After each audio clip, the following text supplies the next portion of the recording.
Hello everyone, this is Stephen Long, your Notorious BIC, here with episode 3 of the Notorious Watchdog and some breaking news out of Winston, Salem, where a local real estate scam has been busted. Stay tuned to learn what happened. Welcome to the Notorious Real Estate Watchdog. Here, we expose scams and pitfalls to protect the innocent and educate our viewers. With your host, the Notorious BIC, Stephen Long.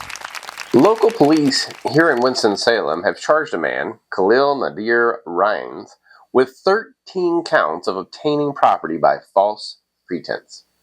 Over the last several years, he's accused of scamming nearly $120,000 from unsuspecting buyers. In fact, one victim even handed over $15,000 in cash for a property that wasn't even his. In some cases, buyers even walked away with fake deeds in hand. Many of these victims came from the Latino community. These fraudsters often target vulnerable groups, people who may not have quick access to attorneys, title companies, or maybe put too much faith in a handshake deal. This particular scam shows just how easy it can be to fake ownership.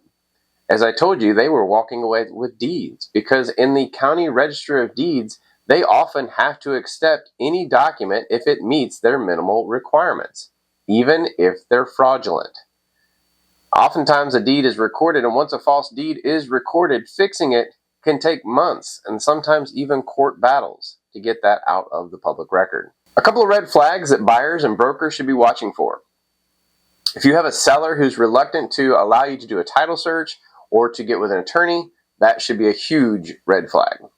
Oftentimes, the request for large cash down payments before you get very far in the contract, that can be a big red flag. Obviously, we do have due diligence here in North Carolina, which is a non-refundable deposit, but that's why working with a broker is very helpful because we can make sure that you're vetting the sellers as a good, prudent broker should do. An additional step you can take is that if you have a deed or if the ownership on the deed doesn't match that on the county tax record. So you can pull the deed from the public record, you can look at the tax records, and you can see if they start to match up. That can be a good opportunity to corroborate a situation. Number 4, you can also deals that seem too good or deals that seem rushed or too good to be true probably are. As my mom and dad always taught me, if it sounds too good to be true, son, it probably is. So go into those situations with extreme caution. So what's the lesson here? Well, you should always verify ownership through a title search or attorney before handing over any large amounts of money. Don't trust a deed, or even, as we learned in the last episode of the Notorious Watchdog, a fake ID is easy to get as well, as we saw the fake driver's license. So scammers are getting smart, and your best defense is slowing down and double checking.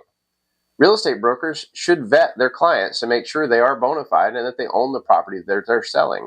Additionally, we have tools like Forewarn in our MLS system that are available to us where we could scrub for nefarious characters like Khalil Rynes. So stay sharp, stay protected, and remember, I'm your Notorious BIC here with your weekly episode of the Notorious Watchdog, trying to bring you scams so you don't get taken.